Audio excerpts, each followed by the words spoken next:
नमस्कार, स्वागत है आपका। आप देख रहे हैं तेज इंडिया लाइव न्यूज और मैं हूं आपके साथ आदेश कुमार। आइए आपको दिखाते हैं दिन भर की कुछ खास छोटी और बड़ी खबरें तेज इंडिया लाइव न्यूज के साथ। बता दें खबर बिजनौर से, जहां लापता छात्राओं को ढूंढ रही पुलिस की 30 टीमें। बता दें बिजनौर जिले से 2 छात्राएं 15 नवंबर से लापता है। एक नवी की छात्रा है तो दूसरी 12वीं की छात्रा है। एक हिंदू तो दूसरी मुस्लिम है। दोनों घर से स्कूल के लिए निकली, फिर वापस नहीं लौटी। 70 पुलिस वालों की 30 टीमें पूरे देश में उन्हें खोज रही है। पुलिस अब तक 3 राज्यों के 70 से 80 स्टेशन पर तलाशी कर चुकी है। वहीं सीसीटीवी फुटेज से पता चला है कि दोनों छात्राएं सहारनपुर से ट्रेन में बैठकर 1200 किलोमीटर दूर सूरत पहुंच गई। सूरत के बाद लोकेशन ट्रेस नहीं हो पाई। सहारनपुर से मुंबई बांद्रा टर्मिनल तक कुछ 67 रेलवे स्टेशनों पर पूछताछ और तलाशी की गई, लेकिन अभी तक उनका कोई सुराग नहीं लग पाया। गौरतलब है कि छात्राओं की बरामदगी के लिए हिंदू व किसान संगठनों ने भी धरना प्रदर्शन किया था और कोतवाली थाने में चल रहे परिजनों के धरने में पूर्व भाजपा सांसद कुमार भारतेंद्र सिंह ने भी परिजनों को जल्द बरामदगी का आश्वासन दिया था, लेकिन 20 दिन बीत जाने के बाद भी अभी तक लापता दोनों छात्राओं का कुछ पता नहीं चल पाया। नेशनल क्राइम रिकॉर्ड ब्यूरो के जरिए देश भर की पुलिस दोनों छात्राओं को फोटो और डिटेल्स भेजी गई है। कल आपको बता दें बिजनौर के थाना कोतवाली शहर क्षेत्र के गांव जंदरपुर झलरी दोनों गांव आपस में करीब 13 किलोमीटर दूर है और बिजनौर से निकलने वाले अलग अलग रास्तों पर पड़ते हैं। जंदरपुर की 17 वर्षीय छात्रा बिजनौर शहर के एक इंटर कॉलेज में 12वीं में पढ़ती है, जबकि झलरी गांव निवासी छात्रा उसी कॉलेज में 9वीं क्लास में पढ़ती है। इसी साल दोनों की दोस्ती कॉलेज में हुई थी। 15 नवंबर की सुबह दोनों साइकिल लेकर कॉलेज के लिए निकली, लेकिन न कॉलेज पहुंची और न घर वापस आई। गांव से कॉलेज आने के रास्ते भी अलग अलग हैं। सूत्रों का कहना है कि दोनों छात्राओं में गहरी दोस्ती थी। हो सकता है कि वो अपनी अलग जिंदगी बिताना चाहती हो, इसलिए अपने अपने घर को छोड़कर एक साथ चली गई। उधर दोनों छात्राओं के परिजनों द्वारा सोशल मीडिया के जरिए वीडियो जारी कर अपनी अपनी बेटियों से घर वापस आने की अपील की जा रही है। साथ ही साथ लापता हुई दोनों छात्राओं को वापस घर आने के लिए आम पब्लिक द्वारा सैकड़ों सोशल मीडिया प्लेटफॉर्म के अकाउंटों से अपील भी की जा रही है। एसपी कृष्ण गोपाल सिंह ने बताया कि जनपद से लापता हुई दोनों छात्राओं की तलाशी के लिए पुलिस की 28 से 30 टीमें लगातार सर्च कर रही हैं, जिनमें सर्विलांस, एसओजी, स्वाट टीमें भी शामिल हैं। देश के 3 राज्यों के अलग अलग शहरों सहित 70 से 80 स्टेशन पर तलाशी कर चुकी है। जल्द ही दोनों को बरामद कर उनके परिजनों को सुपुर्द किया जाएगा। बिजनौर से संवाददाता गुड्डू भारती की देखिए खास रिपोर्ट। कनक बेटे, पापा की आवाज़ सुन रहे हैं? तो घर आ जाओ बेटे, पापा कुछ ना कहने के। देखे ईवा दीदी ने आज बर्थडे भी नहीं बनाया तुम्हारे बिना। और बेटे पापा डांटने के ना, कोई बात ना, जब हम स्कूल में पढ़े करते हम भी ऐसे घूमने चले जाते। अब घूम ली हो तो आ जाओ, पापा बहुत प्यार करो। पापा ने खाना भी नहीं खाया तुम्हारे बिना, और जब तुम खाने पर वेट करो तो पापा ऐसे ही वेट कर रहे हैं पापा खाने के लिए। आ जाओ बेटे, डांटने के ना। हाँ, पापा बहुत परेशान है, बहुत। पापा स्कूल भी नहीं जा पा रहे। पापा को फ़ोन कर दियो, किसी से भी कोई भी मिलो, किसी से फ़ोन लेकर घर फ़ोन करना, तुम जहाँ भी होगे बेटे। पापा गाड़ी लेकर आ जाएंगे अभी रात में ही। तुम एक बार फ़ोन करो बेटे, किसी से फ़ोन लेकर। नंबर तुम्हारी याद है बेटे कनक, आ जाओ प्लीज़। उसकी मम्मी हूँ, जहाँ कहीं भी है फिर दोस्त तू वापस आ जा। और हम बहुत परेशान हैं, जहाँ भी तुझे हमारी आवाज़ जा रही है या सुन रही है, तू वापस आ जा और हमारी परेशानी दूर हो जाएगी। तू वापस आ जा, और अगर तुझे हमारी मोहब्बत है तो तू आ जा। और तू किसी से अपना पता बता दे, किसी से फ़ोन लेकर अपना हमें बता दे कि हम यहाँ हैं, हम तुझे ले आएंगे। तू किसी से अपनी खबर दे दे हमें, जहाँ कहीं भी है। हम बहुत परेशान हो रहे हैं, सारा परिवार परेशान है।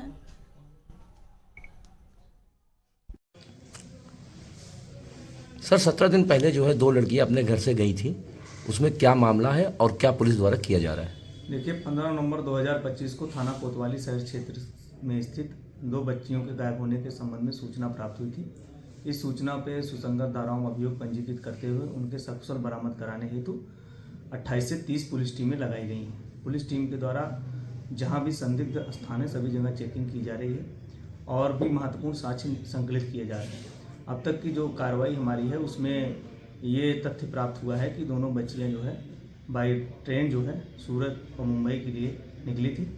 मुंबई न जाके वो सूरत पे स्टेशन पे उतर गई थी, जहाँ पे सीसीटीवी वीडियो फुटेज हमें प्राप्त हुए हैं। उसके बाद उनके संबंध में और भी साक्ष्य हमारे द्वारा संकलित किए जा रहे हैं, जल्द ही हम उन्हें सकुशल बरामद करने के लिए कार्रवाई करेंगे। सर कितने स्टेशनों की फुटेज आपने खंगाली आप तक? देखिए अभी तक जो मेरी टीम है करीब 28 से 30 पुलिस टीमें लगी हैं। इसके अलावा एसओजी, सर्विलांस और हमारी शॉर्ट टीम लगी हुई है। और अब तक हम करीब 70 से 80 रेलवे स्टेशन हम लोगों ने चेक कर लिए हैं, जिनमें 3 राज्य शामिल हैं। इसके अलावा भी अन्य जो संदिग्ध स्थान हैं जहाँ पे भी छिपे होने की संभावना हो सकती है या जहाँ जाने की संभावना हो सकती है, उन सभी स्थानों पे हम लोग अपनी टीमों के द्वारा सर्चिंग करवा रहे हैं और जल्द ही उन्हें भी देखकर हम लोग बरामद करेंगे। बताया जा रहा है कि कई राज्यों के बड़े शहरों में भी आपकी टीम गई हुई है। जी, मैंने पहले भी बताया कि 3 राज्यों के रेलवे स्टेशन जहाँ पे उनके जाने की संभावना हो सकती है, उन सभी जगह पे हम लोग तलाशी कर रहे हैं, सीसीटीवी फुटेज खंगाल रहे हैं और जल्द ही उन्हें हम लोग रिकवर करेंगे। आपको बता दें खबर बिजनौर से, जहां लाखों की तादाद में लोग अपनी जान जोखिम में डालकर कर रहे गंगा नदी पार। बता दें बिजनौर के राजारामपुर क्षेत्र में रहने वाले लगभग 20 गांव के सैकड़ों लोग अपनी जान जोखिम में डालकर गंगा नदी पार करने को मजबूर है। दशकों से स्थानीय ग्रामीण नाव पर ट्रैक्टर ट्रॉली चढ़ाकर नदी पार करते हैं, लेकिन उनकी समस्या सुनने वाला कोई नहीं।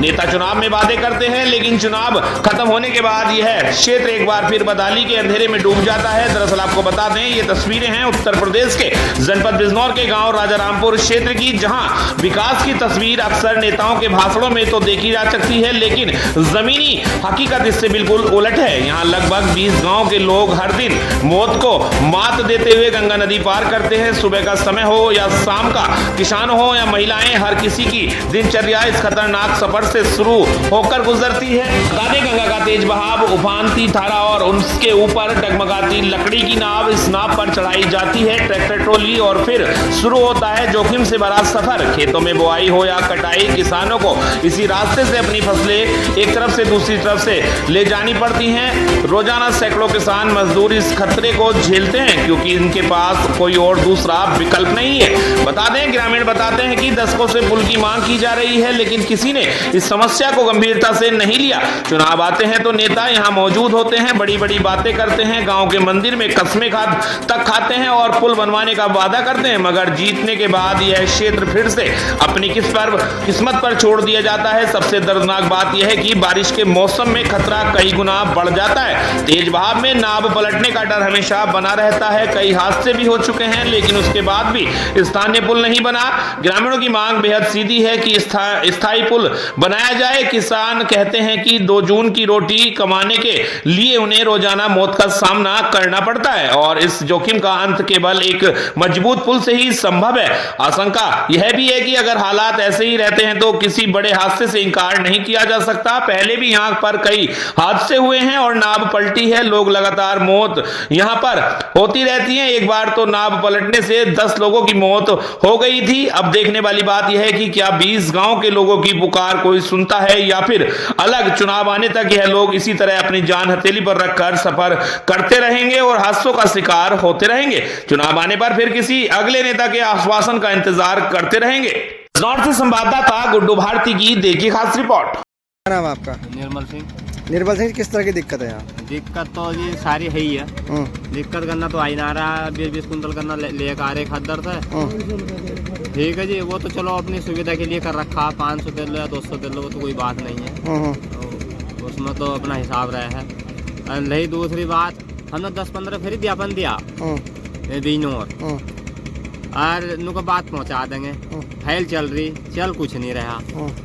अच्छा जी, हम एक फिर चंदन चौहान के पास भी गए थे पुल के मामले में भी, उन्होंने भी लिख कर दे दिया। धरा पर कुछ अभी कुछ हुआ नहीं है। विधायक के पास भी गए? नहीं, सांसद के पास गए थे। अच्छा। विधायक के पास तो मैं खैर नहीं गया, पर लोग भाग जाते हैं उनके पास भी। हाँ, बन जाएगा पुल।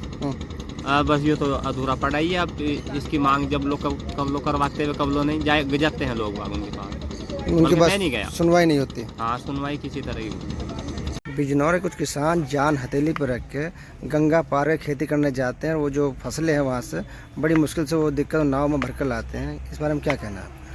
ये प्रशासन की लापरवाही है, जिला प्रशासन की। वहाँ प्रतिवर्ष पिप्पे का पुल बनाया जाता था और बनाया जाता रहा है, तो इस साल भी बना देना चाहिए था। अगर कोई दुर्घटना वहाँ घट जाती है, पहले भी वहाँ घटना घटी है। मैडम, बिजनौर के कुछ गाँव की खेती गंगा पार है और वो लोग जो है बड़े कष्ट से खेती करते हैं।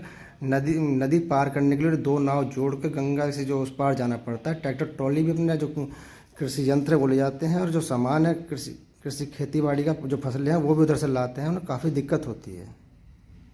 जनपद बिजनौर में हमारे बालावाली क्षेत्र से जो लगे हुए गांव हैं उस एरिया में इस बार गंगा जी का जलस्तर भी बढ़ा है और डेविएशन भी हुआ है। इस वजह से कुछ समस्याएं वहाँ के कृषकों को आ रही हैं और जैसा कि आप वीडियो द्वारा भी सोशल मीडिया पर अभी संज्ञानित हुआ है कि वहाँ पर लोगों को पार करके जाना पड़ता है बोट के माध्यम से खेती करने के लिए और अपनी फसल ले जाने के लिए भी उनको बार बार नदी को पार करना पड़ता है। इसका संज्ञान लेते हुए PWD से वार्ता करी गई। पूर्व में यहाँ पे एक पुल बनाने का प्रस्ताव भेजा गया था जो किसी कारणवश अभी पेंडिंग चल रहा है। तो इसी क्योंकि कृषकों को इस प्रकार की असुविधा हो रही है और उनको आगे इस तरह की असुविधा ना हो, एक संयुक्त टीम बनाकर वहाँ के लिए आज रवाना कर दिया जाएगा। तहसील से भी टीम भेजेंगे और PWD से भी भेजेंगे।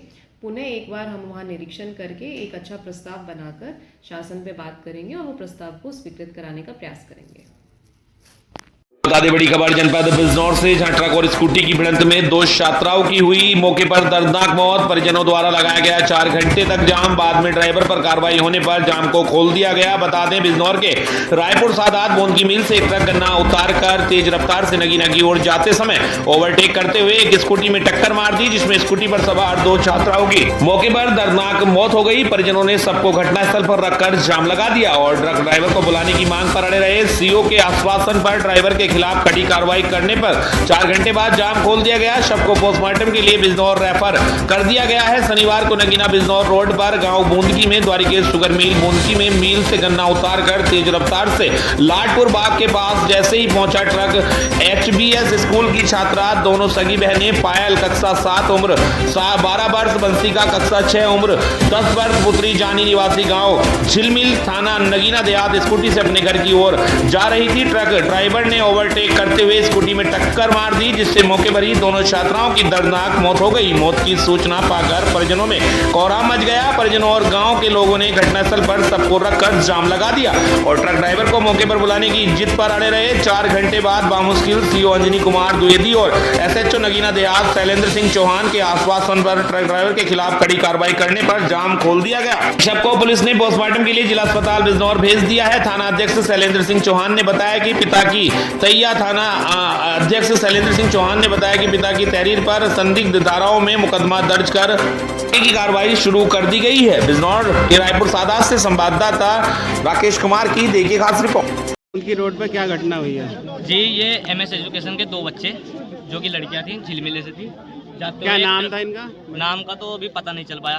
ठीक है, जब ये जा रहे थे अपने घर पर, ट्रक वाले ने पीछे से ठोक करके चला गया। ना ट्रक का पता ना अभी कुछ। अब पुलिस प्रशासन खड़ी है यहाँ पर, सिर्फ जनता कोई बोल रही है, ना इनकी कहीं टीम निकली और ना कुछ हुआ अभी। मतलब हमारे खिलाफ भी कार्रवाई हुई, उसके ड्राइवर के खिलाफ नहीं हुई। ना ड्राइवर का नाम पता ना ढूंढ के ला रहे हैं, जबकि बच्चे साइड में जा रहे थे, ना ट्रक गाड़ी लगी है, बच्चे को ठोक कर गए हैं, साइड में जा रहे थे अपने साइड से। बच्चे साइड से जा रहे थे फिर भी, लेकिन ट्रक वाला पीछे ठोक के चला गया। ट्रक किधर से आ रहा था? इधर से। ट्रक इधर से आता था, गन्ना खाली करके आ रहा था ट्रक। गन्ना खाली करके मेल का ही ट्रक था वो। आप क्या चाहते हैं? ओवर स्पीडिंग करते हैं। हम ये चाहते हैं यहाँ पे क्या नाम है, बच्चे कानूनी कार्रवाई हो और जो मुआवजा इनका वो मिले और उसका मोटर मालिक को बुलाया जाए, लाइसेंस रद्द हो ड्राइवर का और वो गाड़ी भी सीज हो। घटना को 2 घंटे हो चुके हैं, अभी तक कोई प्रक्रिया नहीं हुई है। एक मामूली का नंबर नहीं पता चला अभी तक। घटना को जांच कर रहे हैं सारे, बच्चियां सड़क पे पड़ी है, कोई प्रशासन कुछ नहीं कर रहा। प्रशासन कुछ कार्रवाई नहीं जांच कर रहा है, यहाँ पे कोई जांच नहीं कर रहा है प्रशासन भी। बता दें बड़ी खबर उत्तर प्रदेश के जनपद बदायूं के उझानी से, जहां भोड़वाली जारत के पास कार और टेम्पो में जोरदार भिड़ंत हो गई। टेम्पो पलटने से मचा हड़कंप। वहीं उझानी क्षेत्र के भोड़वाली जारत के पास एक भीषण सड़क हादसा हो गया, जहां कार और टेम्पो की आमने सामने की जोरदार भिड़ंत हो गई। दोनों वाहनों के कुल 5 लोग गंभीर रूप से घायल हुए हैं। वहीं टक्कर होते ही टेम्पो पलट गया, जिसके बाद मौके पर राहगीरों और आसपास के स्थानीय लोगों की भारी भीड़ जमा हो गई। तुरंत सूचना पर पहुंची एम्बुलेंस ने सभी घायलों को उझानी CSC में भर्ती कराया। चिकित्सकों ने घायलों को गंभीर हालत देखते हुए प्राथमिक उपचार के बाद उन्हें रेफर कर दिया है। मौके पर राहत एवं बचाव कार्य में स्थानीय लोग भी सक्रिय दिखाई दिए। उझानी से संवाददाता नवीन गोस्वामी की देखिए खास रिपोर्ट। तुम्हारा कैसे बोलो, कहाँ के रहने वाले हो? गाड़ी कहाँ से ला रहे थे तुम? अच्छा, और ये 4 पहिया वाली कहाँ से आ रही थी? किधर से? अच्छा, कचला से। फिर ये कैसे हुआ एक्सीडेंट? ये उधर से एकदम इधर को बचाई, मेरी तरफ को बचाने को लेकर हुआ? हाँ, जिन्होंने मेरी तरफ को बचाई मैंने इधर को काटी। अच्छा। आपको बता दें खबर उत्तर प्रदेश के जनपद बदायूं के सहसवान से, जहां सहसवान कोतवाली क्षेत्र के गांव में लगी भीषण आग। बता दें कोतवाली क्षेत्र के गांव में आग ने मचाया तांडव। घर में लगी भीषण आग में 8 पशु झुलसे। जानकारी के अनुसार एक भैंस की जलकर हुई मौत। राजस्व विभाग की टीम मौके पर मौजूद। बता दें संदिग्ध परिस्थितियों में लगी आग। घर के पास बनी कई झोपड़ियां व पुलों में लगी आग बुझाने के लिए गाँव के लोगों ने बामुश्किल आग पर पाया काबू। समय पर नहीं पहुंची फायर ब्रिगेड। 40 साल पुरानी फायर ब्रिगेड के सहारे पूरा क्षेत्र सहसवान कोतवाली क्षेत्र के गांव बैरपुर मानपुर की घटना। बदायूं के सहसवान से संवाददाता सोमवीर यादव की देखिए खास रिपोर्ट। बता दें खबर सोनभद्र के दुदी से, जहां 3 दिवसीय स्काउट गाइड प्रशिक्षण का आज हुआ समापन। बता दें पीएमसी राजकीय बालिका इंटर कॉलेज दुदी में 3 दिवसीय स्काउट गाइड का प्रशिक्षण का समापन किया गया है। इस प्रशिक्षण में बच्चों को स्काउट गाइड का इतिहास, नियम, प्रतिज्ञा, झंडा गीत, प्राथमिक चिकित्सा, रस्सी की गांठ बनाना, बिना बर्तन के भोजन पकाना, आवश्यकता पड़ने पर टेंट निर्माण आदि का प्रशिक्षण दिया गया है। इस मौके पर स्काउट गाइड से जिला स्काउट कमिश्नर सत्यनारायण कन्नौजिया, जिला कमिश्नर बुलबुल अर्चना सिंह, दयाशंकर, राम रक्षा, शैलेंद्र कुमार मिश्रा, अनिल डे, संगीता जायसवाल, पीएमसी राजकीय बालिका इंटर कॉलेज से डॉक्टर प्रीति शर्मा, कुसुम बरसा, राधा, पुष्पा, समायरा खान, आरती कुमारी, मंजुलता के साथ साथ और कर्मचारियों की उपस्थिति रही। वजह के दुदी से संवाददाता मनीष कुमार की देखिए खास रिपोर्ट। स्काउट और गाइड के कैंप से क्या-क्या आपको सीखने को मिलता है? आप इस कैंप को क्यों करते हैं? इस कैंप का उद्देश्य कम संसाधनों में विकट परिस्थितियों में अगर आप फंस जाते हैं तो कैसे हम सर्वाइव कर पाएं, कैसे जी पाएं, ये सीखना है। अनुशासन में रहना है। तो ये सब चीज़ें मुझे लगता है कि आप लोगों ने 3 दिनों में ज़रूर सीखी होंगी। मैं उससे धन्यवाद दूँगी कि आप अजमेर और रामरक्षा सर कि आप यहाँ आए आज समापन के दिन। इसके अलावा कन्नौजिया सर, इन्होंने 3 दिन आप लोगों को दिए हैं और मुझे उम्मीद है कि आप लोगों ने सर से बहुत कुछ सीखा होगा। और छुट्टी का टाइम है, मैं ज़्यादा टाइम नहीं लूँगी। मैं सबका बहुत बहुत धन्यवाद फिर से, और उम्मीद करेंगे कि अगले साल फिर से आप यहाँ पे कैंप कराएंगे, तो उसके लिए आपका वेलकम है और थैंक यू। बहुत बहुत धन्यवाद। आपको बता दें खबर झांसी के गरोठा से, जहां गरोठा पुलिस की सघन कार्रवाई। लखेरी नदी के पीछे छिपे अपराधियों पर छापा, एक घायल और एक गिरफ्तार। बता दें गरोठा पुलिस ने वांछित अपराधियों की तलाशी के दौरान एक बड़ी कार्रवाई की है। मुखबिर से प्राप्त सूचना के आधार पर गरोठा कोतवाली पुलिस ने पता लगाया कि मुकदमा संख्या 196/25 के आरोपी लखेरी नदी के पीछे जंगलों में छिपे हुए हैं। पुलिस की स्वाट टीम ने तुरंत मौके पर की घेराबंदी की। खुद को गिरा हुआ देख अपराधियों ने पुलिस पर फायरिंग शुरू कर दी। जवाब में पुलिस ने कार्रवाई करते हुए अपराधियों पर फायर किया। इस मुठभेड़ में अपराधी वैभव के पैर में गोली लगी, जिससे तुरंत मेडिकल कॉलेज भर्ती कराया गया है। वहीं उसका साथी विशाल गिरफ्तार कर लिया गया है। घटना शनिवार शाम लगभग 5:30 बजे की बताई जा रही है। पुलिस ने कहा है कि इस कार्रवाई से क्षेत्र में अपराध नियंत्रण में मदद मिलेगी और अन्य संदिग्धों की तलाश जारी है। झांसी से संवाददाता कृष्ण कुमार सोनी की देखिए खास रिपोर्ट। आज थाना गरोठा क्षेत्र अंतर्गत वांछित अभियुक्तों की तलाश की जा रही थी, जिस दौरान मुखबिर द्वारा सूचना प्राप्त हुई कि मुकदमा अपराध संख्या 196/25 के अपराधी लखेरी नदी के पीछे जंगल में छुपे हुए हैं। प्राप्त सूचना के आधार पर स्वाट टीम व थाना गरोठा पुलिस द्वारा मौके की घेराबंदी की गई। अपने आप को घिरता देख अभियुक्तों द्वारा पुलिस पर फायरिंग की गई, जिसके जवाबी कार्रवाई में आत्मरक्षार्थ हेतु पुलिस द्वारा भी फायरिंग की गई। इस दौरान मौके से दोनों अभियुक्तों को गिरफ्तार कर लिया गया है, जिसमें एक अभियुक्त वैभव के पैर में गोली लगी है, जिसे उपचार हेतु मेडिकल कॉलेज भेज दिया गया है। विशाल को भी मौके से गिरफ्तार कर लिया गया है। अन्य वैधानिक कार्रवाई की जा रही है। तो बता दें खबर हरियाणा के कुरुक्षेत्र से, जहां हरियाणा के रिटायर्ड कर्मचारी संगठन ने अपनी मांगों के प्रति रोष प्रकट करते हुए कहा कि वर्तमान परिस्थितियों को देखते हुए संगठन प्रधान रमेश मौर्य के सुझाव अनुसार संगठन की एक आवश्यक मीटिंग 6 दिसंबर 2025 शनिवार को ब्रह्मजून रोड रामलीला भवन में रखी गई, जिसमें रिटायर्ड कर्मचारियों के प्रति सरकार की कर्मचारी विरोधी नीतियों जैसे 8वें वेतन आयोग को केंद्रीय सरकार का निर्देश की इसमें रिटायर्ड कर्मचारियों को बाहर रखा जाए जैसी शर्त को हटवाने के लिए और कैशलेस मेडिकल इलाज के लिए रिटायर्ड कर्मचारियों को 65 वर्ष की आयु बाद 5%, 70 वर्ष होने पर 10%, 75 वर्ष बाद 15%, 80 वर्ष बाद 20% पेंशन में वृद्धि करने, चिकित्सा भत्ता 1000 रुपए से बढ़ाकर 3000 रुपए करने, फैमिली पेंशनर को LTC सुविधा देने, बारे आदि सभी मांगों पर सरकार का ध्यान दिलाने और इन्हें लागू करवाने के लिए विचार विमर्श किया गया तथा अगले संघर्ष की रूपरेखा तय करने के लिए सभी संघर्षशील साथियों से अनुरोध किया गया कि ज्यादा से ज्यादा संख्या में संगठित रहें ताकि अपनी मांगों को मनवाने के लिए सरकार पर दबाव दिया जा सके। पत्रकारों से बातचीत करते हुए संगठन के संरक्षक सरदार जसवीर सिंह सैनी ने कहा कि अपने मांगों के प्रति सभी पेंशनर कर्मचारियों को इकट्ठे होने की जरूरत है और समय आने पर किसी भी संघर्ष के लिए तैयार हैं। ब्लॉक संगठन के प्रधान रमेश मौर्य ने कहा कि पिछले दिनों ही अपनी मांगों के लिए हरियाणा सरकार ने व फाइनेंस मिनिस्टर हरियाणा को ज्ञापन सौंपा था, जिसमें संगठन की मांगों के प्रति उन्होंने आश्वासन दिया था कि जल्द ही आपकी सभी मांगें मान ली जाएंगी। बैठक में संगठन के लगभग सभी सदस्य व पदाधिकारी मौजूद रहे। आगे कुरुक्षेत्र से संवाददाता सुरेश वर्मा की देखिए खास रिपोर्ट। एजुकेशन डिपार्टमेंट से रिटायर हुए थे, काफ़ी लंबी बीमारी से वो चल रहे थे, तो उनका पिछले महीने है नवंबर में है स्वर्गवास हो गया था। उसके बाद हमारे एक मेंबर थे गिरधारी लाल शर्मा, उनकी वाइफ का भी है डेथ हुई। उनके लिए हमारी सारी कार्यकारिणी की तरफ से, आप सभी की तरफ से श्रद्धांजलि देता हूँ।